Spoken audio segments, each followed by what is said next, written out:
Hello friends, welcome back to our YouTube channel नौकरी फोड़ी। दोस्तों, आज हम देखने वाले हैं 70th बीपीएससी प्रीलिम्स के लिए 90 डेज प्लानर सीरीज में भारतीय राज्य व्यवस्था के डे 7 को।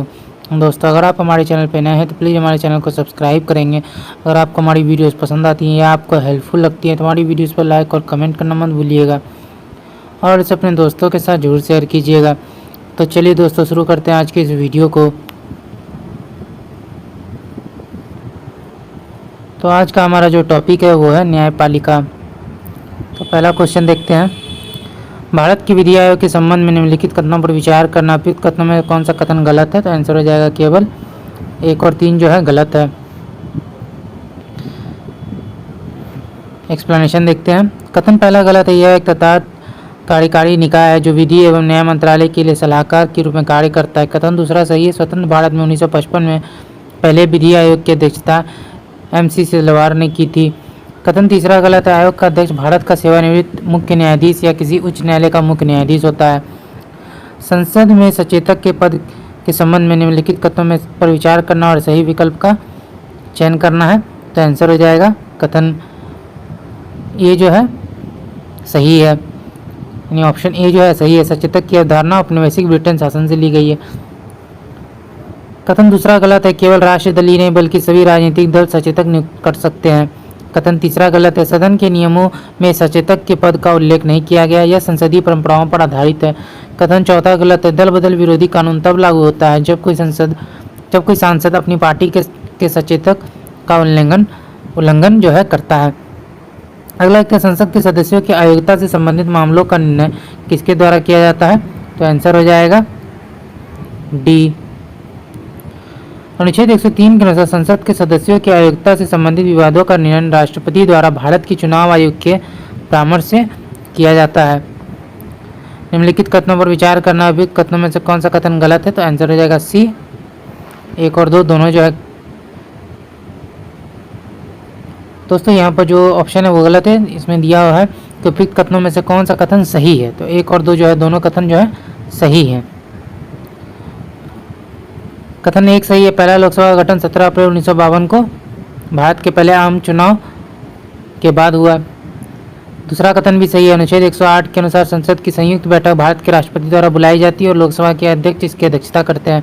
अगला क्वेश्चन। भारत के संविधान की 5वीं अनुसूची निम्नलिखित में से किस कथन को दर्शाती है? तो आंसर हो जाएगा ए। अनुच्छेद 244 आंध्र प्रदेश, तेलंगाना, उड़ीसा, झारखंड, छत्तीसगढ़, मध्य प्रदेश, राजस्थान, गुजरात, महाराष्ट्र और हिमाचल प्रदेश राज्यों में अनुसूचित क्षेत्रों में 5वीं अनुसूची के प्रावधानों को लागू किया जाता है। अगला देखते हैं। न्यायपालिका और न्यायाधिकरण है। निम्नलिखित कथनों पर विचार करना। उपरोक्त वर्णित कथनों में से कौन सा कथन सही है? तो सी हो जाएगा। 1 और 2 दोनों कथन सही हैं। पहला कथन सही है। जिला न्यायाधीश जिले में सर्वोच्च न्यायिक प्राधिकारी है। दूसरा कथन सही है। वह वरिष्ठ मजिस्ट्रेटों के निर्णय से अपील सुनता है और अधिक गंभीर आपराधिक मामलों की भी सुनवाई करता है जिन्हें सत्र मामलों के रूप में जाना जाता है। सिविल मामलों से निपटने के दौरान उसे जिला न्यायाधीश कहा जाता है, जबकि आपराधिक मामलों से निपटने के दौरान उसे सत्र न्यायाधीश कहा जाता है। अगला क्वेश्चन देखते हैं। न्यायाधीशों को हटाने के लिए केवल 2 आधार हो सकते हैं, सिद्ध दुर्व्यवहार और अक्षमता। महाभियोग के संबंध में निम्नलिखित कथनों पर विचार कर और सही विकल्प को चिन्हित करना है। तो आंसर हो जाएगा सी।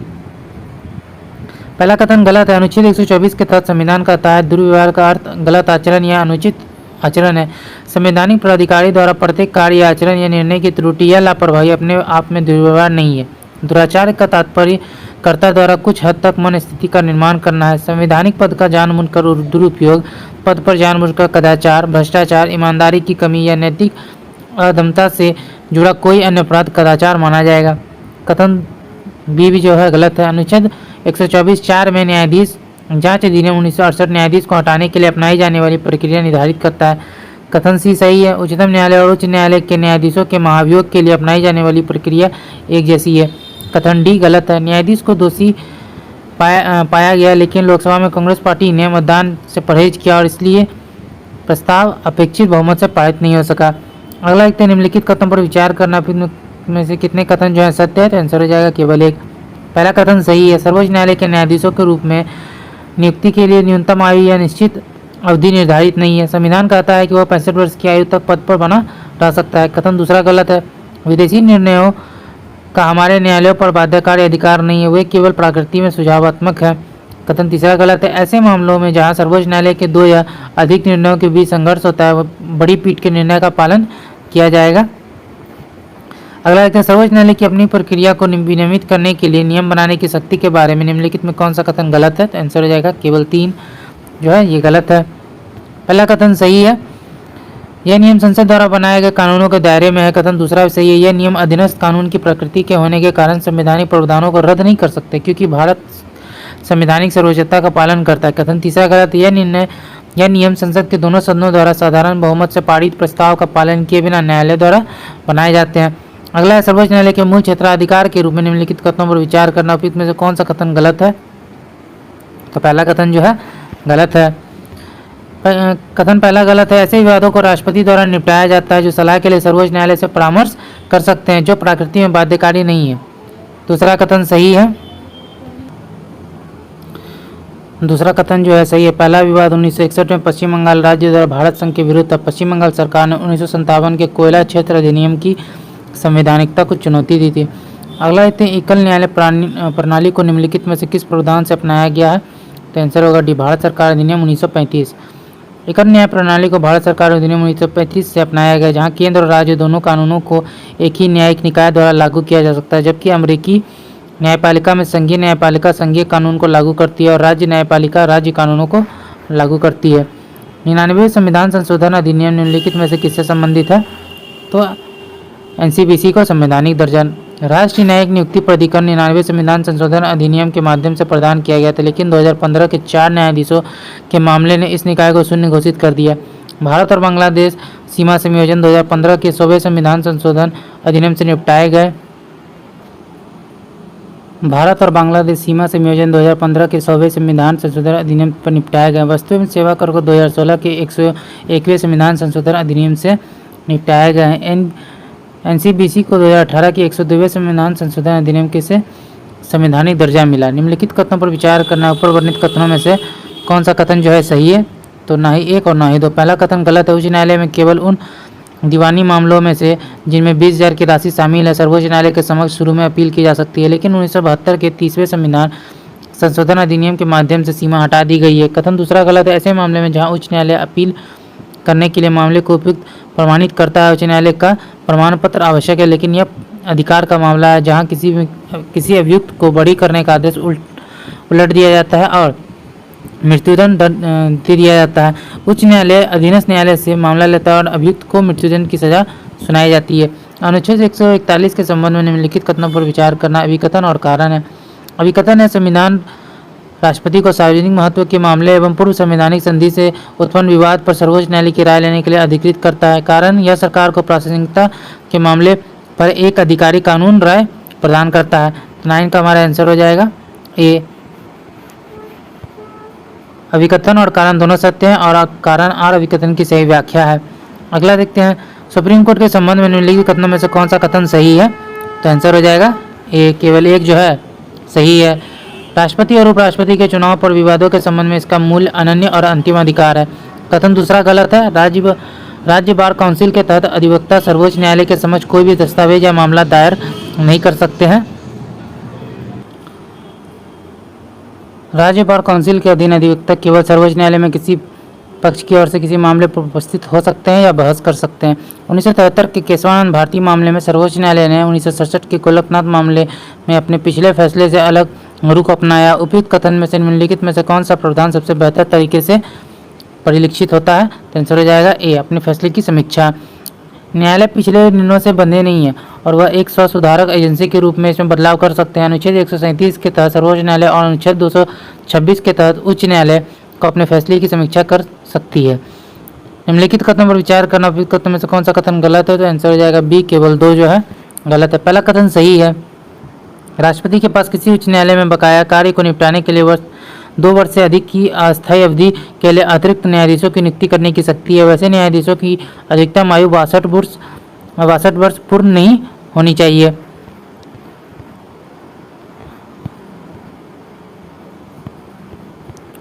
अगला देखते हैं, निम्नलिखित कथनों पर विचार करना, में से कितने कथन सही हैं? तो आंसर हो जाएगा डी, कोई नहीं। पहला कथन गलत है, उच्च न्यायालय के मुख्य न्यायाधीश की नियुक्ति राष्ट्रपति द्वारा सर्वोच्च न्यायालय के मुख्य न्यायाधीशों और संबंधित राज्य के राज्यपाल से राज्यपाल के परामर्श से की जाती है। कथन दूसरा गलत है। राज्यपाल केवल उच्च न्यायालय के समन्वय में जिला न्यायालय के न्यायाधीशों की नियुक्ति करता है। कथन तीसरा गलत है। जिला न्यायाधीश के पद के लिए पात्र होने के लिए किसी व्यक्ति को 7 वर्षों तक अधिवक्ता या वकील या संघ या राज्य न्यायिक सेवा का अधिकारी होना चाहिए। अगला देखते हैं, उच्च न्यायालय के न्यायाधीश बनने के लिए योग्यताएं, पहचान और गलत विकल्प का चयन करना है। तो आंसर हो जाएगा डी, राष्ट्रपति की राय में वह एक प्रतिष्ठित विधिवेत्ता हो। अनुच्छेद 217 के अनुसार उच्च न्यायालय का न्यायाधीश बनने के लिए योग्यता भारत का नागरिक होना चाहिए। न्यूनतम 10 वर्षों की न्यायिक सेवा में होना चाहिए। न्यूनतम 10 वर्ष के लिए उच्च न्यायालय में अधिवक्ता रहा होना चाहिए। राज्यपाल के पद के संबंध में निम्नलिखित कथनों पर विचार करना है। उपयुक्त में से कौन सा कथन गलत हो जाएगा? तो आंसर हो जाएगा 1, 2, 3। पहला कथन गलत है। प्रत्येक राज्यपाल अपने पदभार ग्रहण करने से पहले उच्च न्यायालय के मुख्य न्यायाधीश को शपथ दिलाता है।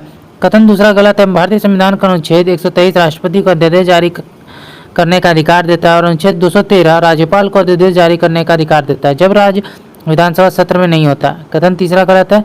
एसआर बोमई मामले के फैसले के अनुसार राज्यपाल के विवेक के तहत लिए गए फैसले न्यायिक समीक्षा से मुक्त नहीं है। कथन चौथा सही है। राज्यपाल के पास राज्य विधानमंडल को बुलाने, स्थगित करने और भंग करने की शक्ति है। निम्नलिखित में से कौन सा कथन सही है? तो आंसर हो जाएगा ए, पहला कथन सही है। राज्यपाल राज्य का कार्यकारी प्रमुख होता है जबकि राष्ट्रपति केंद्र शासित प्रदेशों का कार्यकारी प्रमुख होता है। कथन बी गलत है। संविधान कहता है कि राज्यपाल को राज्य विधानमंडल या संसद की किसी सदन का सदस्य नहीं होना चाहिए। यदि वह सदस्य है तो उसे सीट खाली करनी होगी। कथन सी जो है गलत है। राज्यपाल को पदावधि के दौरान व्यक्तिगत कृत्यों में आपराधिक कार्रवाई से छूट प्राप्त है लेकिन वह व्यक्तिगत क्षमता में दीवानी कार्रवाई से छूट प्राप्त नहीं है जिसे 2 महीने के नोटिस के बाद शुरू किया जा सकता है। कथन डी गलत है। राज्यपाल के पद की शपथ संबंधित राज्य उच्च न्यायालय के मुख्य न्यायाधीश द्वारा दिलाई जाती है और यदि वह अनुपस्थित है तो संबंधित उच्च न्यायालय के वरिष्ठतम न्यायाधीश शपथ ग्रहण करते हैं। अगला है निम्नलिखित कथनों पर विचार करना। में कौन सा कथन जो है गलत है?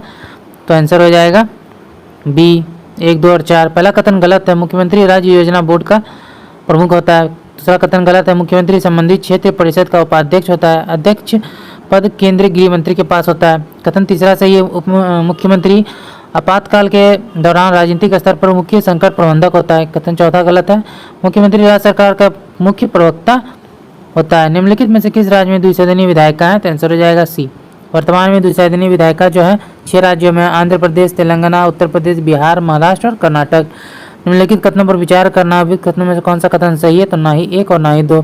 पहला कथन गलत है। राज्य विधानमंडल में लोकप्रिय सदन, निचला सदन, विधानसभा, पहला सदन को विधान सभा के रूप में जाना जाता है जबकि दूसरा सदन उच्च सदन, विधान परिषद या वरिष्ठों का सदन को विधान परिषद कहा जाता है। कथन दूसरा गलत है। यदि संबंधित राज्य की विधानसभा विशेष बहुमत से प्रस्ताव पारित करती है तो संसद विधान परिषद बना सकती है या समाप्त कर सकती है। विधानसभा के संबंध में निम्नलिखित कथनों पर विचार करें और गलत विकल्प को चिन्हित करना है। तो आंसर हो जाएगा डी। पहला कथन सही है। विधानसभा के सदस्यों का चुनाव प्रत्यक्ष अथवा अप्रत्यक्ष रूप से किया जाता है। जैसे सिक्किम और नागालैंड में सदस्यों का चुनाव अप्रत्यक्ष रूप से होता है। कथन बी सही है। सदस्यता 60 से लेकर 500 तक होती है और अरुणाचल प्रदेश, सिक्किम और गोवा में न्यूनतम 30 है। कथन सी सही है। विधान परिषद की सदस्य संख्या संसद द्वारा तय की जाती है। संविधान अधिकतम और न्यूनतम सीमा प्रदान करता है। कथन डी गलत है। विधान परिषद के सेवानिवृत्त सदस्यों को कितनी बार फिर से चुना गया या फिर से मनोनीत किया जा सकता है? निम्नलिखित में से कौन सा कथन सही है? तो आंसर हो जाएगा केवल 1 और 3। पहला कथन सही है। विधानसभा साधारण विधेयक को दूसरी बार पारित करके विधान परिषद को दरकिनार कर सकती है। कथन दूसरा गलत है। संसद में गतिरोध को हल करने के लिए संयुक्त बैठक का संकल्प लोकसभा और राज्यसभा दोनों में उत्पन्न होने वाले विधेयक पर लागू होता है। कथन तीसरा सही है। धन विधेयक के संदर्भ में विधानसभा द्वारा विधान परिषद की सिफारिशों को स्वीकार करने के बाद विधेयक पारित माना जाता है। निम्नलिखित कथनों पर विचार करना है। कथन है संविधान धन विधेयक के मामले में गतिरोध के समाधान का प्रावधान नहीं करती है। कारण लोकसभा राज्य विधानसभा की इच्छा को राज्यसभा राज्य विधान परिषद की इच्छा पर हावी होने दिया जाता है। तो कथन हो जाएगा कथन ए असत्य और कारण आर सत्य है। उच्च न्यायालय के संबंध में निम्नलिखित कथनों पर विचार करना है। उपयुक्त कथनों में से कौन सा कथन गलत है? तो आंसर हो जाएगा 3 और 4 गलत है। पहला कथन सही है। केंद्र शासित प्रदेशों में केवल दिल्ली में 1966 से अलग उच्च न्यायालय है। कथन दूसरा सही है। संविधान में उच्च न्यायालय की क्षमता निर्दिष्ट नहीं की गई और इसे राष्ट्रपति द्वारा निर्धारित किया जाना है। कथन तीसरा गलत है। वित्तीय आपात स्थितियों को छोड़कर उच्च न्यायालय के न्यायाधीशों के वेतन और भत्ते उनकी नियुक्ति के बाद उनके नुकसान के लिए भिन्न नहीं किए जा सकते। कथन चौथा गलत है। न्यायाधीशों की आयु के संबंध में कोई भी विवाद भारत के मुख्य न्यायाधीशों से परामर्श करने के बाद राष्ट्रपति द्वारा तय किए जाते हैं। अगला व्यक्ति उच्च न्यायालय के न्यायाधीशों के स्थानांतरण के संबंध में निम्नलिखित कथनों पर विचार करना है। उपयुक्त में कौन सा कथन सही है? तो दोनों कथन गलत है। पहला कथन, सर्वोच्च न्यायालय के तीसरे न्यायाधीश के मामले 1988 में सर्वोच्च न्यायालय के 4 वरिष्ठतम न्यायाधीशों और 2 संबंधित उच्च न्यायालयों के मुख्य न्यायाधीशों के कॉलेजियम के अलावा भारत के मुख्य न्यायाधीश की सिफारिश का प्रावधान है।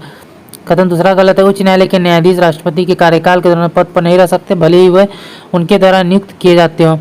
इससे उच्च न्यायालय के न्यायाधीशों के कार्यकाल की सुरक्षा और उनकी स्वतंत्रता की रक्षा होती है। उच्च न्यायालय की शक्तियों के संबंध में निम्नलिखित कथनों पर विचार करना है। तो ऊपर दिए गए कथनों में कौन सा कथन सही है? तो आंसर हो जाएगा 1, 3 और 4।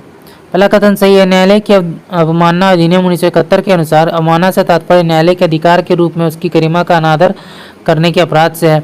कथन दूसरा गलत है। किसी कानूनी प्रश्न पर सलाहकार क्षेत्राधिकार केवल भारत के राष्ट्रपति द्वारा सर्वोच्च न्यायालय को संदर्भित किया जा सकता है। कथन तीसरा सही है। संसद और राज्य विधानमंडल के सदस्यों के चुनाव से संबंधित विवाद उच्च न्यायालय का मूल क्षेत्राधिकार है।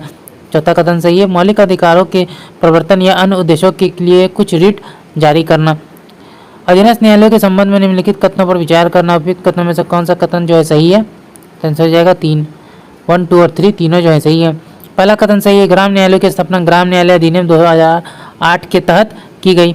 कथन दूसरा सही है। ग्राम न्यायालयों की अध्यक्षता एक न्यायाधिकारी द्वारा की जाती है, जिसे प्रथम श्रेणी के न्यायिक मजिस्ट्रेट के समान लाभ प्राप्त होता है। उन्हें उच्च न्यायालय के परामर्श से राज्य सरकार द्वारा नियुक्त किया जाता है। कथन तीसरा सही है। जिला न्यायालय सभी अधीनस्थ न्यायालयों को केंद्र में स्थित है, लेकिन उच्च न्यायालय से नीचे हैं। न्यायाधिकरणों के संबंध में निम्नलिखित कथनों पर विचार करना है। उपरोक्त कथनों में से कितने कथन सही हैं? तो आंसर हो जाएगा केवल 1। कथन 1 सही है। केंद्रीय प्रशासनिक प्राधिकरण की स्थापना 1985 में दिल्ली में मुख्य पीठ के साथ की गई। दूसरा कथन गलत है।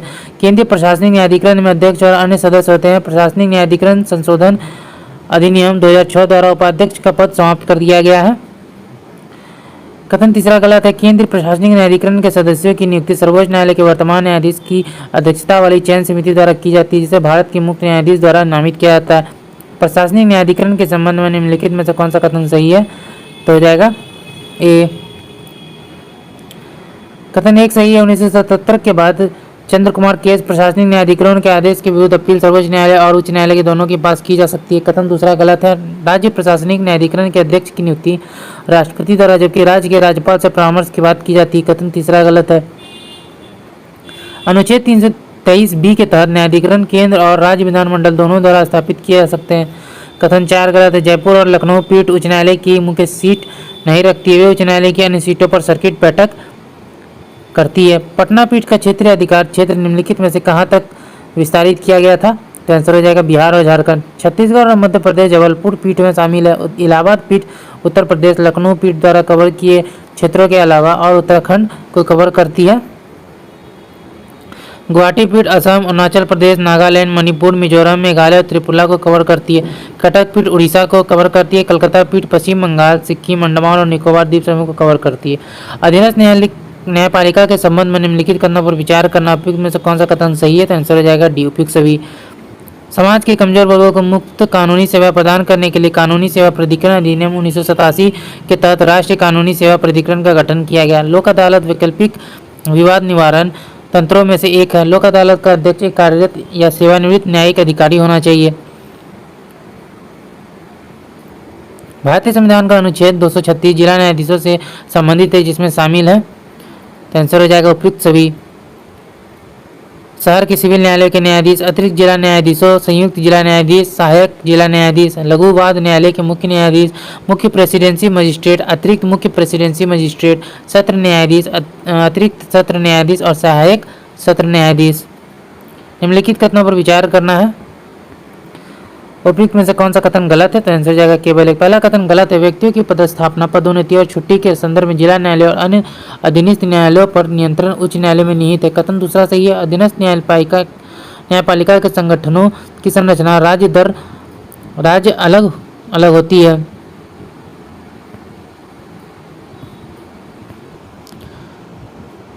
जब सत्र न्यायाधीश की अभियुक्त को मृत्युदंड देता है तो निम्नलिखित में से कौन सा प्रावधान लागू होता है? तो आंसर हो जाएगा डी। उच्च न्यायालय राष्ट्रपति की सिफारिश पर विचार करता है। सत्र न्यायाधीश के पास मृत्युदंड सहित कोई भी सजा देने का अधिकार है। उसके द्वारा पारित मृत्युदंड की पुष्टि उच्च न्यायालय द्वारा की जाती है, चाहे कोई अपील हो या ना हो। अखिल भारतीय न्यायिक सेवा के संबंध में निम्नलिखित कथनों पर विचार करना है। में कितने कथन जो है गलत है, तो आंसर हो जाएगा 2। पहला कथन गलत है। अखिल भारतीय न्यायिक सेवा का उद्देश्य यूपीएससी मॉडल पर न्यायाधीशों की भर्ती की प्रक्रिया को केंद्रीकृत करना है।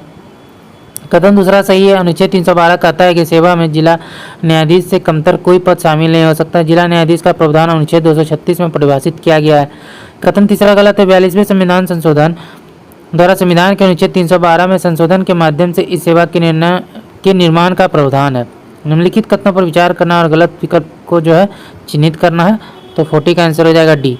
कथन ए बी सी सही है, जबकि कथन डी गलत है। न्यायमूर्ति रेखा दोषित पटना उच्च न्यायालय की पहली महिला मुख्य न्यायाधीश थी। माननीय पंडित लक्ष्मीकांत झा स्वतंत्रता के बाद पटना उच्च न्यायालय के पहले भारतीय मुख्य न्यायाधीश थी। निम्नलिखित कथनों पर विचार करना है। उपयुक्त कथनों में से कौन सा कथन जो है सही है, तो आंसर हो जाएगा केवल 1 और 3 सही है। पहला कथन सही है। राज्यसभा के बाद धन विधेयक को अस्वीकार करने या संशोधित करने का कोई अधिकार नहीं है। राज्यसभा संशोधन की सिफारिश कर सकती है जो लोकसभा पर बाध्यकारी नहीं है।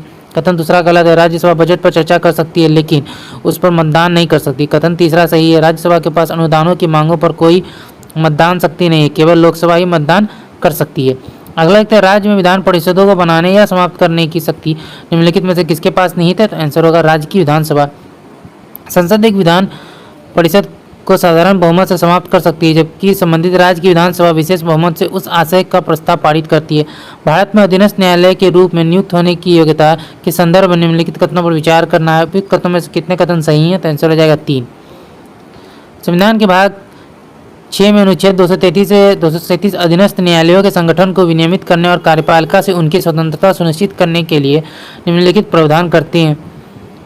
कथन 1, 2 और 4 जो है सही है। किसी भी राज्य में जिला न्यायाधीशों की नियुक्ति, पदस्थापना और पदोन्नति राज्य के राज्यपाल द्वारा उच्च न्यायालय के परामर्श से की जाती है। जिला न्यायाधीश के रूप में नियुक्त होने वाले व्यक्ति में निम्नलिखित योग्यताएं होनी चाहिए। ए, वह पहले में से ही केंद्र या सरकार की सेवा में नहीं होना चाहिए। बी, वह 7 वर्षों तक अधिवक्ता या वकील रहा हो। सी, उसे नियुक्ति के लिए उच्च न्यायालय द्वारा अनुशंसित किया जाना चाहिए। कथन तीसरा गलत है। किसी व्यक्ति को भारत के क्षेत्र में 10 वर्ष तक न्यायिक कार्यालय में रहना चाहिए। उच्च न्यायालय के न्यायाधीश के रूप में नियुक्ति होने की शर्तों में से एक है। यह शर्त किसी अधीनस्थ न्यायालय या किसी जिला न्यायाधीश बनने पर लागू नहीं होती है। भारत में पारिवारिक न्यायालयों के बारे में निम्नलिखित कथनों पर विचार करना है। उपरोक्त कथनों में से कितने सही हैं, तो आंसर होगा 3। पारिवारिक न्यायालय विशेष न्यायालय जिनकी स्थापना कानूनी ढांचे के भीतर पारिवारिक समस्याओं के समाधान के लिए बहुविषयक दृष्टिकोण के अनुप्रयोग के माध्यम से परिवार कल्याण को संरक्षित करने के उद्देश्य से की गई है। पहला कथन सही है। पारिवारिक न्यायालय अधिनियम 1984 राज्य सरकार द्वारा उच्च न्यायालय के परामर्श से पारिवारिक न्यायालयों की स्थापना का प्रावधान करती है। यह राज्य सरकारों के लिए 10 लाख से अधिक आबादी वाले प्रत्येक शहर या कस्बे में एक पारिवारिक न्यायालय स्थापित करना अनिवार्य बनाता है। कथन दूसरा सही है। पारिवारिक न्यायालय अधिनियम 1984 के अनुसार कोई व्यक्ति न्यायाधीशों के रूप में नियुक्ति के लिए तब तक योग्य नहीं होगा जब तक उसने कम से कम 7 वर्षों तक भारत में न्यायिक कार्यालय या न्यायाधिकरण के सदस्य का पद या संघ या राज्य के तहत कोई भी पद धारण किया हो जिसके लिए कानून का विशेष ज्ञान आवश्यक हो, या वह कम से कम 7 वर्षों तक किसी उच्च न्यायालय या लगातार 2 या 2 से अधिक न्यायालयों का अधिवक्ता रहा हो, या उसके पास ऐसी अन्य योग्यताएं हो जो केंद्र सरकार भारत के मुख्य न्यायाधीश की सहमति से निर्धारित कर सकती है। कथन तीसरा सही है। पारिवारिक न्यायालय अधिनियम 1984 साक्ष्य और प्रक्रिया के नियमों को सरल बनाता है ताकि पारिवारिक न्यायालय किसी विवाद से प्रभावी ढंग से निपट सके। यह अपील का केवल एक अधिकार प्रदान करता है जो उच्च न्यायालय में होगा। अगला है अधीनस्थ न्यायालय के बारे में निम्नलिखित पर विचार करना है। उपरोक्त में से कितने कथन जो है सही है, तो आंसर हो जाएगा 1, 2 और 3। उसके आदेशों और निर्णय के विरुद्ध अपील उच्च न्यायालय में की जा सकती है। वह जिले में सर्वोच्च न्यायाधिकारी होता है। पहला कथन सही है। जिला न्यायाधीश सत्र न्यायाधीश भी होता है। जब वह दीवानी मामले से निपटता है तो उसे जिला न्यायाधीश के रूप में जाना जाता है, और जब वह आपराधिक मामले की सुनवाई करता है तो उसे सत्र न्यायाधीश कहा जाता है। दूसरा कथन सही है। जिला न्यायाधीश अधीनस्थ न्यायालयों पर न्यायिक और प्रशासनिक दोनों शक्तियों का प्रयोग करता है। तीसरा कथन सही है। हालांकि उसके द्वारा पारित मृत्युदंड उच्च न्यायालय द्वारा पुष्टि के अधीन है, चाहे कोई अपील हो या ना हो। निम्नलिखित का मिलान करना है, तो आंसर हो जाएगा 47 का आंसर हो जाएगा बी। उच्च न्यायालय बही खाता रखने के लिए प्रपत्र निर्धारित करता है। अधीनस्थ न्यायालय दीवानी और फौजदारी मामले। राजस्व न्यायालय भूमि और राजस्व मामले। लोक अदालत विवादों का त्वरित निपटारा। किसी राज्य में अधीनस्थ न्यायालय के निम्नलिखित में से किस प्राधिकरण के सीधे नियंत्रण में काम करता है? तो नीचे दिए कोड का उपयोग करके सही उत्तर बताना है। तो आंसर हो जाएगा डी, उपरोक्त में से कोई नहीं। जिला न्यायालय अधीनस्थ न्यायालय जो उच्च न्यायालय और सर्वोच्च न्यायालय के अधिकार के तहत काम करता है। तत्काल नियंत्रण हाईकोर्ट द्वारा और अंतिम नियंत्रण सुप्रीम कोर्ट द्वारा किया जाता है। उच्च न्यायालय जिला न्यायालयों की नियुक्ति, पोस्टिंग, स्थानांतरण और सामान्य प्रशासन के लिए जिम्मेदार है। जिला न्यायालय राज्य या केंद्र कार्यालय द्वारा हस्तक्षेप से मुक्त है। न्यायाधिकरण के बारे में निम्नलिखित में से कौन सा कथन सही है? नीचे दिए गए कोड से सही विकल्प चुनना है। तो आंसर हो जाएगा सी, केवल 2 और 3। मूल संविधान में न्यायाधिकरणों के संबंध में प्रावधान नहीं थे। 1976 के 42वें संविधान संशोधन अधिनियम ने संविधान में एक नया भाग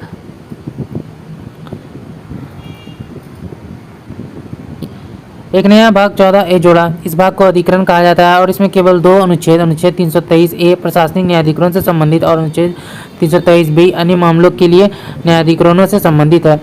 अनुच्छेद 323A संसद को निम्नलिखित में से किससे संबंधित विवादों के न्याय निर्णय के लिए सशक्त बनाता है? तो नीचे दिए गए कोड से सही विकल्प को चुनना है। तो आंसर हो जाएगा 1, 2 और 3। अनुच्छेद 323A संसद को केंद्र, राज्य, स्थानीय निकायों, सार्वजनिक निगमों, अन्य सार्वजनिक प्राधिकरणों के सार्वजनिक सेवाओं में नियुक्ति, व्यक्तियों की भर्ती और सेवा की शर्तों से संबंधित विवादों के न्याय निर्णय के लिए प्रशासनिक न्यायाधिकरणों की स्थापना के लिए अधिकार देता है। अनुच्छेद 323B के तहत संसद और राज्य विधानसभाओं को निम्नलिखित मामलों से संबंधित विवादों के निपटारे के लिए न्यायाधिकरणों की स्थापना के लिए प्रावधान करने के लिए अधिकृत किया गया है। ए, कराधान, बी, विदेशी मुद्रा आयात और निर्यात, सी, औद्योगिक और श्रम, डी, भूमि सुधार, ई, शहरी संपत्ति पर सीलिंग, एफ, संसद और राज्य विधानसभाओं के चुनाव, जी, खाद्य पदार्थों, एच, किराया और किराएदारी अधिकार। केंद्रीय प्रशासनिक न्यायाधिकरण के बारे में निम्नलिखित कथनों पर विचार करना है। तो 51 का आंसर होगा। नीचे दिए गए कोड में सही आंसर क्या हो जाएगा? केवल 3। पहला कथन गलत है। केंद्रीय प्रशासनिक न्यायाधिकरण कैट की स्थापना 1985 में की गई थी, जिसका मुख्य पीठ दिल्ली में तथा अतिरिक्त पीठ विभिन्न राज्यों में थी। दूसरा कथन गलत है। कैट एक बहुसदस्यीय निकाय है जिसमें एक अध्यक्ष और सदस्य होते हैं। मूल रूप से कैट में एक अध्यक्ष, उपाध्यक्ष और सदस्य होते हैं। बाद में 2006 में प्रशासनिक न्यायाधिकरण संशोधन अधिनियम 2006 द्वारा उपाध्यक्ष का प्रावधान हटा दिया गया, इसलिए अब कैट में कोई उपाध्यक्ष नहीं है। कथन तीसरा सही है। वे न्यायिक तथा प्रशासनिक दोनों धाराओं से चुने जाते हैं तथा राष्ट्रपति द्वारा नियुक्त किए जाते हैं। कैट में सदस्यों की नियुक्ति सर्वोच्च न्यायालय के वर्तमान न्यायाधीश की अध्यक्षता वाली उच्च स्तरीय चयन समिति की संस्तुतियों के आधार पर की जाती है, जिन्हें भारत के मुख्य न्यायाधीश द्वारा नामित किया जाता है। भारत के मुख्य न्यायाधीश की सहमति प्राप्त करने के पश्चात मंत्रिमंडल की नियुक्ति समिति के अनुमोदन से नियुक्तियां की जाती हैं। चौथा कथन गलत है। वे 5 वर्षों की अवधि के लिए अध्यक्ष के मामले में 65 वर्ष की आयु प्राप्त करने तक व सदस्यों के मामले में 62 वर्ष की आयु प्राप्त करने तक, चाहे जो पहले हो, पद पर बने रहते हैं। अगला देखते हैं। केंद्र प्रशासनिक न्यायाधिकरण का अधिकार क्षेत्र निम्नलिखित में तक फैला हुआ है। तो आंसर हो जाएगा केवल 1 और 2। कैट अपने अंतर्गत आने वाले लोक सेवकों की भर्ती और सिविल सेवा मामलों के संबंध में मूल अधिकार क्षेत्र का प्रयोग करती है। इसका अधिकार क्षेत्र अखिल भारतीय सेवाओं, केंद्रीय सिविल सेवाओं, केंद्र के अधीन सिविल पदों और रक्षा सेवाओं के सिविल कर्मचारियों तक फैला हुआ है। हालांकि रक्षा बलों के सदस्य, सर्वोच्च न्यायालय के अधिकारी और कर्मचारी तथा संसद के सचिवीय कर्मचारी इसके अंतर्गत नहीं आते हैं। अगला राज्य प्रशासनिक न्यायाधिकरण के बारे में निम्नलिखित कथनों पर विचार करना। उपयुक्त कथनों में से कौन सा कथन सही है? तो आंसर हो जाएगा केवल 2। पहला कथन गलत है। प्रशासनिक न्यायाधिकरण अधिनियम 1985 केंद्र सरकार को संबंधित राज्य सरकारों के विशिष्ट अनुरोध पर राज्य प्रशासनिक न्यायाधिकरण सेट स्थापित करने का अधिकार देता है। अब तक 2019 9 राज्यों में सेट स्थापित किए जा चुके हैं। कैट की तरह सेट राज्य सरकार के कर्मचारियों की भर्ती और सभी सेवा मामलों के संबंध में मूल अधिकार क्षेत्र का प्रयोग करती है। सेट के अध्यक्ष और सदस्यों की नियुक्ति राष्ट्रपति द्वारा संबंधित राज्य के राज्यपाल के परामर्श के बाद की जाती है। कथन दूसरा सही है। प्रशासनिक न्यायाधिकरण अधिनियम 1985 में 2 या अधिक राज्यों के लिए संयुक्त प्रशासनिक न्यायाधिकरण जेट की स्थापना का भी प्रावधान है। जेट ऐसे राज्यों के लिए प्रशासनिक न्यायाधिकरण द्वारा प्रयोग किए जाने वाले सभी अधिकार क्षेत्र और शक्तियों का प्रयोग करता है। जेट के अध्यक्ष और सदस्यों की नियुक्ति राष्ट्रपति द्वारा संबंधित राज्य के राज्यपालों के परामर्श के बाद की जाती है। तो दोस्तों आज का वीडियो यहीं तक था। आशा करता हूँ वीडियो आपको पसंद आया होगा। अगर आपने वीडियो को यहाँ तक देखा और अभी तक हमारे चैनल को सब्सक्राइब नहीं किया तो प्लीज़ हमारे चैनल को सब्सक्राइब करेंगे। अगर आपको हमारी वीडियो पसंद आई या आपको हेल्पफुल लगी तो इसे अपने दोस्तों के साथ भी जरूर शेयर कीजिएगा। तो चलिए दोस्तों फिर मिलते हैं एक मज़ेदार वीडियो के साथ। जय हिंद।